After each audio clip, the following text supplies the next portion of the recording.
Power star Pawan Kalyan ఒకవైపు ఆంధ్రప్రదేశ్ ఉప ముఖ్యమంత్రిగా బాధ్యతలు నిర్వర్తిస్తూనే మరోవైపు తాను అంగీకరించిన సినిమాలను పూర్తి చేసే పనిలో బిజీ అయ్యారు.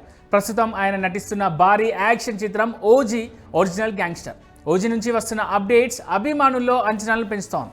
తాజాగా రెండో పాటను విడుదల చేస్తున్నట్లు ప్రకటిస్తూ మేకర్స్ ఒక పోస్టర్ను విడుదల చేశారు. అయితే పోస్టర్లోని టాటూ ఇప్పుడు సోషల్ మీడియాలో పెద్ద చర్చకే దారితీసింది.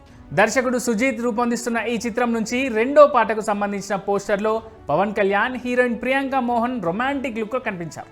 దీపాల వెలుగులో వారిద్దరూ ఎంతో రొమాంటిక్గా ఉన్నారు. అయితే అభిమానుల దృష్టి మొత్తం పవన్ కుడి చేతిపై ఉన్న ఒక టాటూపై పడింది. జపనీస్ భాషలో 3 అక్షరాలతో ఉన్న ఆ టాటూ అర్థం ఏమిటని అందరూ ఆసక్తిగా నెట్టింట సెర్చింగ్ ప్రారంభించారు. ఇప్పుడు సోషల్ మీడియా ప్రచారం ప్రకారం ఆ 3 జపనీస్ అక్షరాలకు శక్తివంతమైన అర్థాలున్నాయని తెలుస్తోంది. అందులో మొదటి అక్షరానికి ప్రామిస్ వాగ్దానమని, రెండో అక్షరానికి స్ట్రెంగ్త్ బలమని, మూడో అక్షరానికి ఫైర్ నిప్పు అని అర్థం వస్తుందని అంటున్నారు. ఈ 3 పదాలు సినిమాలో పవన్ పాత్ర స్వభావాన్ని, ఆయన లక్ష్యాన్ని ప్రతిబింబించేలా ఉన్నాయని ఫ్యాన్స్ భావిస్తున్నారు. గ్లిమ్స్ ఇంకా మొదటి పాటతో ఇప్పటికే భారీ హైప్ క్రియేట్ చేసిన ఓజీపై ఈ టాటూ ఇప్పుడు మరింత ఆసక్తిని పెంచింది ఫ్యాన్స్లో.